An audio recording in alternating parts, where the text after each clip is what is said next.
Hi అండి, అందరికీ నమస్కారం. ఈరోజు టాపిక్ నిజమైన యాలకుల మొక్క ఏది? నిజంగా హైదరాబాద్ లాంటి వాతావరణంలో యాలకుల మొక్క కాటమం లేదా ఇలాచీ మొక్కని మనం పెంచగలమా లేదా? కంప్లీట్ డీటెయిల్స్ ఈ వీడియోలో మీతో షేర్ చేయబోతున్నాను. నా ఎక్స్పీరియన్స్, నేను last few months back already నర్సరీలో దొరికే యాలకుల మొక్క ఏది, రియల్ మొక్క ఏది, మనం యాలకులు అనుకుంటున్న మొక్క ఏది అనే ఆ డిఫరెన్స్ గురించి ఆల్రెడీ ఒక వీడియో చేశాను. నా దగ్గర పెరిగిన యాలకుల మొక్క చూపిస్తూ ఎవరైనా మిస్ అయి ఉంటే ఆ వీడియోని కూడా మీరు చూడొచ్చు. సో ఇవాళ టాపిక్లో అసలు మనం మొక్కని పెంచగలమా లేదా అనే విషయాలు కంప్లీట్గా మీతో షేర్ చేస్తాను. ఈ వీడియో చూసిన తర్వాత మీలో చాలామందికి ఒక ఐడియా అనేది వస్తుంది అండ్ చాలా యూస్ఫుల్ వీడియో. దయచేసి మీకు వీడియో కంటెంట్ నచ్చితే మీ ఫ్రెండ్స్కి అండ్ ఎవరైతే మొక్కలు పెంచే ఇంట్రెస్ట్ ఉంటుందో వాళ్ళందరికీ కూడా షేర్ చేయండి. వచ్చేదంతా కూడా నర్సరీ మేళా కాబట్టి, అండ్ ఈ వర్షాకాలం చలికాలం మొక్కలు మనం ఈజీగా నర్సరీలో దొరుకుతాయి. మొక్కల్ని కొంచెంగా తెలియకపోతే ఏమవుతుందంటే మిస్లీడ్ అవ్వడం వల్ల అసలైన మొక్క బదులు వేరే మొక్క తీసుకుంటారు, లేదా ఆ మొక్కను మనం పెంచగలమో లేదో తెలియకుండా తీసుకోవడం వల్ల మొక్కని మన గార్డెన్లోకి తీసుకొచ్చిన తర్వాత కొన్నాళ్ళకి చనిపోతే డిసప్పాయింట్ అవుతారు. సో ఏ మొక్కని ఏ క్లైమేట్లో పెంచవచ్చు అనే విషయాలన్నీ కూడా నేను ఫర్దర్ వీడియోస్లో మీతో షేర్ చేస్తాను విత్ నా రియల్ ఎక్స్పీరియన్స్తో. ఇప్పుడు మీరు చూస్తే ఈ మొక్క చాలా నర్సరీ మేళాస్లో అండ్ బయట నర్సరీస్లో ఈ మొక్కని ఇలాచీ మొక్కగా, యాలకుల మొక్కగా సేల్ చేస్తున్నారు. ఎలాగో నర్సరీ మేళా వస్తుంది కాబట్టి మీకు ఇంకొకసారి రిమైండ్ చేసినట్టు ఉంటుందని మళ్ళీ చూపిస్తున్నాను. ఇలా పొడవుగా ఉండే మొక్కలు ఎన్ని ఇయర్స్ అయినా కూడా యాలకులు అనేవి రావు. ఎందుకంటే వీటి ఆకులకు ఉండే ఆ ఫ్రాగ్రెన్స్ మనకి యాలకుల్లా ఉంటుంది, కాటమం స్మెల్ వస్తుంది. బట్ ఇవి రియల్ యాలకులు కావు. ఇవి అల్లం మొక్క ఫ్యామిలీకి చెందిన ఒక ప్లాంట్. దీనికి కొన్ని మెడిసినల్ వాల్యూస్ ఉన్నాయి. కాకపోతే యాలకుల మొక్క లేదా ఇలాచీ మొక్క అని తెచ్చుకుంటే మాత్రం దీని నుంచి ఎలాంటి యూజ్ అనేది ఉండదు. రియల్ ఇలాచీ మొక్క నేను మీకు ఇప్పుడు వీడియోస్లో చూపిస్తాను. కంప్లీట్గా చూడండి, ఆ డిఫరెన్సెస్ చూడండి, మీకు ఒక ఐడియా వస్తుంది. సో దట్ మీకు ఎప్పుడైనా నర్సరీ మేళాకి వెళ్ళినప్పుడు ఆ స్టాల్స్లో చూసినప్పుడు ఆ మొక్క డిఫరెన్స్ తెలిసి మీరు కొంటున్నప్పుడు ఇబ్బంది పడకుండా ఉంటారు. ఒక క్లారిటీ అనేది వస్తుంది. కొన్ని యూట్యూబ్ వీడియోస్లో చూస్తే విత్తనాలతో కూడా ఈజీగా మనం యాలకుల మొక్కని మన కుండీల్లోనే పెంచుకోవచ్చు అని చాలా వీడియోస్ చేశారు. కాకపోతే రియల్గా పెంచాలి అనుకుంటే ఎక్కడైతే ఆ మొక్కల్ని పండిస్తారో ఫ్రెష్గా మొక్కకి హార్వెస్ట్ ముగ్గిన తర్వాత, అంటే యెల్లోయిష్ కలర్ వచ్చిన తర్వాత, డ్రై అయిన తర్వాత ఫ్రెష్గా తెంపుకుని మనం ఆ సీడ్స్ని కనుక వేస్తే అది 2 years నుంచి 2 weeks నుంచి 3 months వరకు పట్టచ్చు జర్మినేషన్ అవ్వడానికి. సో అంత ఈజీ కాదు సీడ్ గ్రోన్ కాటమం పెంచడం. మిగతావి మన మార్కెట్లో ఉన్నవన్నీ కూడా పచ్చికాయలే, వాళ్ళు ఎండబెట్టేసి షేడ్ డ్రై చేసేసి అమ్ముతారు. సో వాటి నుంచి అయితే మనకి పెంచడం చాలా కష్టం. మీకు చూపిస్తున్నది నేను లాస్ట్ వీడియోలో ఆల్రెడీ ఫ్రెష్గా మన గార్డెన్లో పెరుగుతున్న ఇలాచీ మొక్క, చాలా హెల్తీగా ఉన్న మొక్క. అదే కుండీలో ఇప్పుడు వాటి పరిస్థితి ఎలా ఉందో చూడండి. ఆల్మోస్ట్ 1.5 year చాలా హెల్తీగా పెరిగింది. అండ్ ఇప్పుడు చూడండి, ఎక్కడ కొంచెం కూడా పచ్చిదనం అనేది లేదు. దీనికి కారణం కూడా నేను ఇప్పుడు చెప్తాను. మీరు ఎప్పుడైనా నర్సరీ మేళా కావచ్చు, నర్సరీకి వెళ్ళినప్పుడు ఇలాచీ మొక్క అని తీసుకునే ముందు దాని సైంటిఫిక్ నేమ్, శాస్త్రీయ నామం ఏంటి అని కనుక్కోండి. ఎందుకంటే ఇదే ఫ్యామిలీకి చెందిన చాలా మొక్కలు ఉంటాయి, అడవి మొక్కలు ఉంటాయి, అండ్ మనం ఇందాక చూసిన ఆ మొక్కలు కూడా ఉంటాయి. దీని సైంటిఫిక్ నేమ్ ఎలిటేరియా కార్డమమ్. ఈ పేరు వాళ్ళు చెప్పితే అప్పుడు మీరు కన్ఫర్మ్గా తీసుకోవచ్చు. అండ్ వీటికి సంబంధించి నేను కొన్ని పాయింట్స్ చెప్తాను, ఇవి గుర్తుపెట్టుకోండి. ఒకవేళ మీరు నమ్మే మొక్క ఇలాచీ మొక్క అనిపిస్తే ఈ పాయింట్స్ ఒకసారి నోటీస్ చేయండి. ఆ మొక్క అడుగు భాగంలో పొడవైన పూల గుత్తిలాగా, అంటే ఏదైతే కొబ్బరి చెట్టుకి ఈత చెట్టుకి బంచ్ ఆఫ్ ఫ్లవర్స్ వస్తాయో అలా పొడుగు ఒక తీగలాగా వస్తుందో చిన్న చిన్న మొగ్గలతో, అలా వస్తుందా లేదా అని చూడండి. రెండోది, ఆ వచ్చిన పూల గుత్తుకి తెలుపు లేదా ఊదా రంగు అంటారు కదా, అలా చిన్న చిన్న పూలు ఇన్నాళ్ళు మనం చూసిన ఆ ఇలాచి మొక్కకు వచ్చిన ఆ పువ్వులు కాదు, ఇవి చాలా చిన్న చిన్నగా వస్తాయి, అలా వస్తుందా లేదా. మూడవది, ఆ పూల తర్వాత చిన్న చిన్న ఆకుపచ్చని యాలక్కాయలు ఏర్పడుతున్నాయా లేదా అని చూడండి. ఏమైనా చిన్న సీడ్ ఫార్మేషన్ అవుతుందా లేదా అనేది కూడా చూసుకోవాలి. అన్నీ ప్రాపర్గా ఉంటే మాత్రం ఆ మొక్క యాలకుల మొక్క అని కన్ఫర్మ్ చేసుకోవచ్చు. లేదు అంటే నేను కింద ఇన్స్టాగ్రామ్ ఐడి పెడతాను, దానికి మీరు పోస్ట్ చేస్తే ఆ ఫోటోని నేను అది అవునా కాదా అనేది నేను కన్ఫర్మ్ చేసి చెప్తాను. నిజమైన యాలకుల మొక్క మీరు ఎక్కడైనా నర్సరీస్లో చూస్తే ఈ వీడియో కంప్లీట్గా చూసిన తర్వాత మీకు ఐడియా వస్తుంది తీసుకోవచ్చా లేదా అనేది. ఇక్కడ ఇంకొక పాయింట్ ఏంటంటే, మనం ఫస్ట్లో చూసిన ఇన్నాళ్ళు యాలకుల మొక్క లేదా ఇలాచి మొక్క అనుకున్నది మరి అది తీసి బయట పడేయాలా అంటే లేదు. వాటి ఆకుల్ని మీరు గ్రీన్ టీ ప్రిపేర్ చేసుకున్నప్పుడు ఆ వాటర్లో బాయిల్ చేయొచ్చు, ఇలాచి స్మెల్ వస్తుంది కాబట్టి మీరు అలా వాడుకోవచ్చు. ప్రతి నర్సరీ కూడా తప్పుగా అమ్ముతుందని అనుకోవడం కూడా కరెక్ట్ కాదు. కొన్ని సందర్భాల్లో నర్సరీకి కూడా ప్రతి జాతి గురించి, అంటే ప్రతి ఒక్క మొక్క గురించి పూర్తి ఇన్ఫర్మేషన్ ఉండకపోవచ్చు. లేదా ఓనర్కి తెలిసిన అక్కడ సేల్ చేసే వాళ్ళకి ప్రాపర్గా ఇన్ఫర్మేషన్ లేకపోవచ్చు. ఎందుకంటే అక్కడ మొక్కలకి ఇచ్చిన ట్యాగ్ కానీ లేదా ఈ మొక్కలు ఇవి అని ఏదైతే ఓనర్స్ చెప్తారో అదే అనుకుని ఆ సేల్ చేసే వాళ్ళు కూడా అలానే సేల్ చేస్తారు. కొన్ని సందర్భాల్లో వినియోగదారులు కూడా చిన్న చిన్న మొక్కలను చూసి వెంటనే యాలకేనా అని ఒక డెసిషన్ తీసేసుకుంటారు. అందుకే ప్రతి మొక్క పేరు మాత్రమే కాకుండా అది పూలు కాయలు ఎలా ఇస్తుందో కూడా తెలుసుకోవాల్సిన మినిమం రెస్పాన్సిబిలిటీ మనదే. ఎందుకంటే డబ్బులు పెట్టి తెచ్చుకునే మొక్క గురించి మినిమం ఇన్ఫర్మేషన్ మనం తెలుసుకుంటేనే తెచ్చుకున్న తర్వాత డిసప్పాయింట్ కాకుండా ఉంటాం, మనీ కూడా వేస్ట్ కాకుండా ఉంటుంది.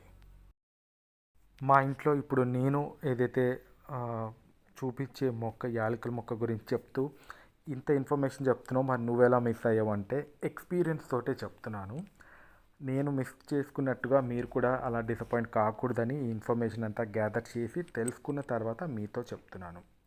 ఇండియాలో ఎక్కువగా ఈ యాలకుల మొక్కలు పండించే ప్రాంతాలు 3 ఉన్నాయి. 3 రాష్ట్రాలు ఎక్కువ ఫేమస్ అన్నమాట. వాటిలో ముఖ్యంగా ఫస్ట్ వన్ కేరళ, తర్వాత కర్ణాటక, తర్వాత తమిళనాడు. ఈ 3 రాష్ట్రాల్లో యాలకులు పండించే ప్రొడక్షన్ ఎక్కువ అన్నమాట. ఎందుకంటే అక్కడ చల్లని వాతావరణం ఉంటుంది, అధిక తేమ ఉంటుంది, సంవత్సరం అంతా కూడా వర్షపాతం. ఏదైతే కొన్ని ఏరియాస్లో ఇప్పుడు ఆ స్టేట్ మొత్తంగా కాదు, కొన్ని ఏరియాస్లో మాత్రం ఈ కల్టివేషన్ బాగా వస్తుంది. ఈ మొక్కలు ఎక్కువగా కూడా చల్లని వాతావరణం ఉండాలి, అధిక తేమ ఉండాలి, సంవత్సరం మొత్తంగా ఎక్కువగా ఆ ఏరియాస్లో వర్షపాతం ఉండాలి. పెద్ద పెద్ద చెట్లు ఆ నీడలో ఇవి ఎక్కువగా పెరుగుతాయి. అండ్ ఆర్గానిక్గా పెంచే మొక్కలు లైక్ ఆ సాయిల్ కూడా మంచి ఫర్టైల్ సాయిల్ అయ్యి తేమ అనేది మెయింటైన్ అవుతూ ఉంటే ఆ పర్టికులర్ ఏరియాస్లో ఈ యాలకుల మొక్కలు సూపర్గా గ్రో అవుతాయి. కల్టివేషన్ కూడా ఆ ఏరియాస్లోనే చేస్తారు. స్టేట్ అన్నాను కదా, అన్ని స్టేట్ మొత్తంగా వస్తాయా అంటే లేదు. ఎక్కడైతే మనకు కొంచెం రెయిన్ ఫారెస్ట్ కైండ్ ఆఫ్ ఉంటాయో, ఎక్కువగా వర్షాలు పడుతూ నదులు పక్కన ఆ దగ్గరలో అలాంటి ఏరియాస్లో మాత్రం ఈ యాలకుల మొక్కలు పెంచడానికి చాలా అనువుగా ఉంటుంది. అండ్ ఇప్పుడు మనం అసలు హైదరాబాద్లో యాలకుల మొక్కలు నర్సరీస్లో అమ్ముతున్నారు కదా, వాటిని మనం పెంచగలమా లేదా అనేది కొంతవరకు ఇప్పుడు నా వీడియో చూస్తుంటే, మా మొక్కని చూస్తుంటే మీకు అర్థమైపోయింది. కానీ మీరు పూర్తిగా తెలుసుకోవడానికి ఇప్పుడు నేను చెప్పే పాయింట్స్ మీరు నోట్ చేసుకోండి. హైదరాబాద్ వంటి ఈ టెంపరేచర్ ఉండే సిటీలో యాలకుల మొక్కలు మనం పెంచగలమా? నర్సరీస్లో అమ్ముతున్నారు కదా, హెల్తీగా ఉన్నాయి కదా, నీ దగ్గర మొక్క చనిపోయి ఉండొచ్చు, మేబీ మా దగ్గర మొక్క హెల్తీగా గ్రో అవ్వచ్చేమో అనే క్వశ్చన్ మీ దగ్గర రావచ్చు. మొక్కని పెంచచ్చా అంటే ఎస్, పెంచ పెంచడం ఈజీయే అని నేను చెప్పను. పెంచడానికి ట్రై చేయొచ్చు. ఎందుకంటే సాధారణంగా యాలకుల మొక్కలు పెరగడానికి మినిమం 25 to 30 degrees లేదా 20 to 30 degrees వరకు ఉన్న టెంపరేచర్స్ ఉన్న ఏరియాసే వీటికి కరెక్ట్ సూటబుల్. మరి హైదరాబాద్లో సమ్మర్లో 40-45 degrees పై వరకే వెళ్ళిపోతుంది. సో ఆ టైంలో ఆ ఎండని ఈ మొక్కలు తట్టుకోలేవు. ముఖ్యంగా ఆకులు మెల్లగా డ్రై అవుతూ ఉంటుంది. ఇప్పుడు మీకు నేను చూపించిన మొక్క, దీనికి ముందు నేను చేసిన వీడియోలో కూడా మీరు చూసుంటే పెద్ద జామ చెట్టు కింద ఓ పక్క షెడ్ ఉంటుంది. సో పూర్తిగా నీడ ఉంటుంది. డైరెక్ట్ సన్లైట్ ఎక్కడా కూడా మొక్క మీద పడకుండా నేను చాలా జాగ్రత్త తీసుకున్నాను. కానీ ఎప్పుడైతే సమ్మర్లో టెంపరేచర్ 40 అబవ్ వెళ్తుందో వచ్చే గాలి కూడా చాలా డ్రైగా ఉంటుంది. ఇది యాలకులకు అంతగా అనుకూలంగా ఉండదు, అంత సూటబుల్ కాదు. సో మీరు వాటర్ ఇస్తున్నా కూడా ఈ టెంపరేచర్, ఈ హీట్ వల్ల మొక్కలు డ్రై అవ్వడానికి ఎక్కువ ఛాన్సెస్ ఉంటాయి. ఒకవేళ మేము ట్రై చేస్తాము, పెంచగలము అనుకుంటే ఫస్ట్గా వీటి సాయిల్ మిక్స్ గురించి తెలుసుకోవాలి. ఆ విషయం నేను ఇంకో వీడియోలో చేస్తాను, ఎందుకంటే ఇది ఆల్రెడీ లెంతీ అయిపోతుంది కాబట్టి మొక్క గురించి మాత్రం చెప్తాను. మీరు మొక్కను పెంచాలి అనుకుంటే 50-75% షేడ్ ఉండే ఆ షేడ్ నెట్ వేసుకోండి. గ్రీన్ మ్యాట్స్ ఉంటాయి కదా, గ్రీన్ షేడ్ నెట్స్, అది వేసుకోవాలి. లేదా పెద్ద పెద్ద చెట్లు ఉన్న ఆ నీడలో ఈ మొక్కల్ని వేయాలి. టెర్రస్ గార్డెన్లో మాత్రం ఇది అస్సలు సూట్ అవ్వదు, ఎందుకంటే ఆ హై టెంపరేచర్స్కి సమ్మర్లో ఈ మొక్కలు చనిపోతాయి. ఓన్లీ రైనీ సీజన్ అండ్ వచ్చే చలికాలం వరకు బాగానే ఉంటుంది. ఎండాకాలం మాత్రం మిద్దె తోటల్లో, టెర్రస్ గార్డెన్లో ఈ మొక్కలు అస్సలు తట్టుకోలేవు.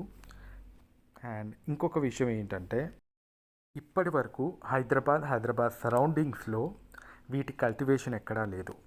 ఎందుకంటే తెలంగాణలో కావచ్చు, ఆంధ్రప్రదేశ్లో కావచ్చు, ఈ వచ్చే సమ్మర్లో హై టెంపరేచర్స్కి ఈ మొక్కని కల్టివేట్ చేయడం చాలా కష్టం. ఎక్స్పెరిమెంట్గా పెంచాలి అనుకునే వాళ్ళు నేను ఇందాక చెప్పినట్టు 50-75% షేడ్ నెట్లో లేదా అసలు డైరెక్ట్ సన్లైట్ పడని పెద్ద పెద్ద మొక్కల కింద ట్రై చేయొచ్చు. కానీ ఎండాకాలం మాత్రం చాలా పెద్ద టాస్క్ అది. 3 పూట్ల ఆ సాయిల్ తేమగా ఉందా లేదా మెయింటైన్ చేసుకోవాలి. అలాగే వీటికి ఆర్గానిక్ ఫర్టిలైజర్ అండ్ ఆ సాయిల్ చాలా ఫర్టైల్గా ఉండాలి. ఎలాంటి కెమికల్స్ కూడా వీటికి సూట్ అవ్వవు, త్వరగా మొక్క చనిపోతుంది. ఒకవేళ మీరు ఈ వచ్చే నర్సరీ మేళ కావచ్చు, లేదా ఎప్పుడైనా మీరు నర్సరీస్లో ఈ మొక్కని చూస్తే ఎవరైనా ఇదివరకు ఆల్రెడీ కొనుక్కున్నారా, కొనుక్కున్న వాళ్ళకి ఏదైనా ఫ్లవరింగ్ స్టార్ట్ అయిందా, లేదా వాళ్ళు ఏదైనా హార్వెస్ట్ చేశారా అనేది మీరు తెలుసుకోవాలి. ఎందుకంటే ఏ మొక్క కొంటున్నా కూడా అది ఆ సరౌండింగ్స్లో ఎవరైనా ఆల్రెడీ పెంచారా, వాళ్ళకి ఏదైనా ఫ్రూటింగ్ వచ్చిందా, లేదా ఏదైనా ఫ్లవర్ ప్లాంట్ అయితే ఫ్లవరింగ్ వచ్చిందా అనే విషయాలు మనం తెలుసుకోవాలి. అలా అడగటం వల్ల వాళ్ళు కూడా నెక్స్ట్ టైం ఏదైనా కస్టమర్స్ తీసుకున్న తర్వాత వాళ్ళ రివ్యూస్ తీసుకుంటారు. అండ్ ఇంకొకటి ఏంటంటే ఆన్లైన్లో చాలామంది పర్చేస్ చేస్తూ ఉంటారు యాలకుల మొక్కలు, కానీ మిగతా ఏ ప్లాంట్స్ అయినా. కొనే ముందు వాటి రివ్యూస్ చూడండి. ఏదో ఫస్ట్ 10 రివ్యూస్ చూసి బాగానే ఉన్నాయి పాజిటివ్గా అనుకోవద్దు. ఒక 30 రివ్యూస్ ఉంటే 30 రివ్యూస్ కూడా చూడండి. ఎందుకు బాగాలేదన్నారు, ఎందుకు ఇది ప్రాపర్గా వీళ్ళు 1 స్టార్ ఇచ్చారు, 5 స్టార్ ఎందుకు ఇవ్వలేదు, ఎందుకు బాగాలేదన్నారు, నెగిటివ్ మార్క్ ఏంటి అని తెలుసుకుంటే ఓవరాల్గా మనకు ఐడియా అనేది వస్తుంది. ఎందుకంటే ఆన్లైన్లో చాలా వరకు ప్లాంట్ చూపించేది ఒకటి, వాళ్ళు అమ్మేది ఒకటి. సో జాగ్రత్త తీసుకోవాల్సిన బాధ్యత మనదే. అప్పుడే మనం గార్డెనింగ్లో ఎక్కడ డిసప్పాయింట్ కాకుండా ఉంటాం. మనం అనుకున్న మొక్కలు మనం పెంచడానికి ఈజీగా ఉంటుంది. మీతో ఇవంతా డిస్కస్ చేశాను. మరి నేను ఇంకా కార్డమమ్, ఈ ఇలాచీ మొక్క పెంచనా అంటే డెఫినెట్గా పెంచడానికి ట్రై చేస్తాను. కాకపోతే వీటి సాయిల్ మిక్స్ చాలా ఇంపార్టెంట్. అండ్ టెంపరేచర్ ఇందాక చెప్పినట్టు మనకు ఆల్రెడీ ఒక ఐడియా ఉంది. సాయిల్ మిక్స్ కూడా చాలా ఇంపార్టెంట్. ఈసారి కొనే మొక్క చాలా ఆలోచించి జాగ్రత్తగా అన్నీ గ్యాదర్ చేసుకున్న తర్వాత ఆ మొక్కను పెంచుతాను. అప్పుడు కూడా మీకు అప్డేట్స్ ఇస్తాను, ఎలా ఉంది, పెరుగుతుందా లేదా అనేది. అండ్ ఇప్పుడు ఇలాచీ మొక్క అసలు ఎలా ఈ భాగంలో ఎలా పువ్వులు స్టార్ట్ అవుతాయి, వాటి హార్వెస్ట్ ఎలా ఉంటుంది, వాటి ఆకులు తత్వం ఎలా ఉంటుంది అనేది ఇమేజెస్లో ఫొటోస్ రూపంలో మీకు చూపిస్తాను. ఒకసారి చూడండి, మీకు ఒక ఐడియా అనేది ఉంటుంది. ఇవి రియల్ ఇలాచీ లేదా యాలకుల మొక్కలు. స్టార్టింగ్లో చూసిన మొక్కలకి ఈ మొక్కలకి ఆకులు మీరు ఆ డిఫరెన్సెస్ గమనించగలరు. మనం గుర్తుపెట్టుకోవాల్సిన విషయం ఏంటంటే, ఈ ఇలాచీ మొక్కలు అనేవి వర్షపాతం ఎక్కువగా ఉండే ప్రాంతాల్లోనే బాగా పెరుగుతాయి. హై టెంపరేచర్స్ ఉన్న మన హైదరాబాద్ లాంటి క్లైమేట్లో ఆ ఏరియాలో పెరగడం చాలా కష్టం. మొక్క మొదల్లో ఇందాక చెప్పాను కదా స్టార్టింగ్లో, అలా మట్టి లెవెల్ అంటే ఆ బేస్ లెవెల్లోనే వీటికి పూత అండ్ కాత వస్తుంది. పైన వచ్చే పూత అనేది మిగతా స్టార్టింగ్ వీడియోలో మనం చూసినట్టు అలా రావు.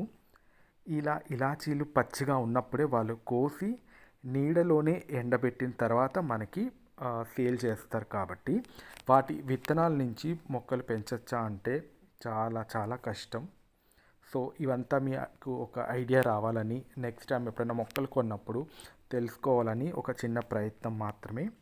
ఈ వీడియో మీకు నచ్చితే, కంటెంట్ నచ్చితే please do subscribe and support me. Next వీడియోలో నర్సరీ మేళా అప్డేట్స్తో మళ్ళీ మీ ముందుకు వస్తాను. Till then happy gardening, take care, bye.